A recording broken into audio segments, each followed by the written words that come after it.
جیسے آج میں اور آپ نماز کے اوقات بھی مختلف ہوتے ہیں. کیا ہوتے ہیں؟ مختلف ہوتے ہیں. بھائی سردی میں نماز کس ٹائم پڑھنی چاہیے، گرمی میں نماز کس ٹائم پڑھنی چاہیے، یہ اوقات بھی مختلف ہے.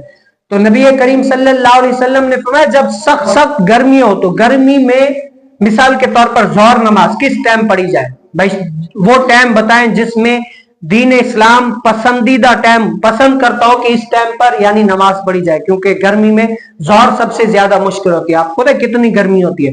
تو حضور علیہ السلام نے فرمایا جب گرمی کا ٹائم آئے نا، ظہر نماز یا اس کے علاوہ ٹھنڈی کر کے پڑھو. کیا پڑھو؟ ٹھنڈی کر کے پڑھو، کیونکہ جو گرمی ہوتی ہے نا یہ جہنم کی سانس لیتی ہے. اللہ تعالیٰ سے نا جہنم نے عرض کی یا اللہ اتنی گرمی ہے، اتنی گرمی، اتنی آگ ہے کہ میرے کچھ بعض اعضاء میرے ہی آگ سے جو ہے نا جل کر راکھ ہو گئے. تو اس آگ نے اللہ سے اجازت چاہی کہ مجھے سانس لینے کی اجازت دو.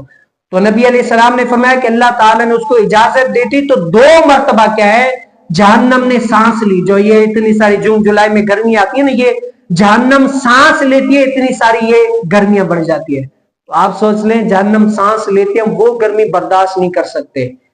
آپ سوچ لیں جو جہنم کا کیا عالم ہوگا. اللہ تعالیٰ مجھے اور آپ کو بھی اس سے بچنے کی توفیق نصیب فرمائے.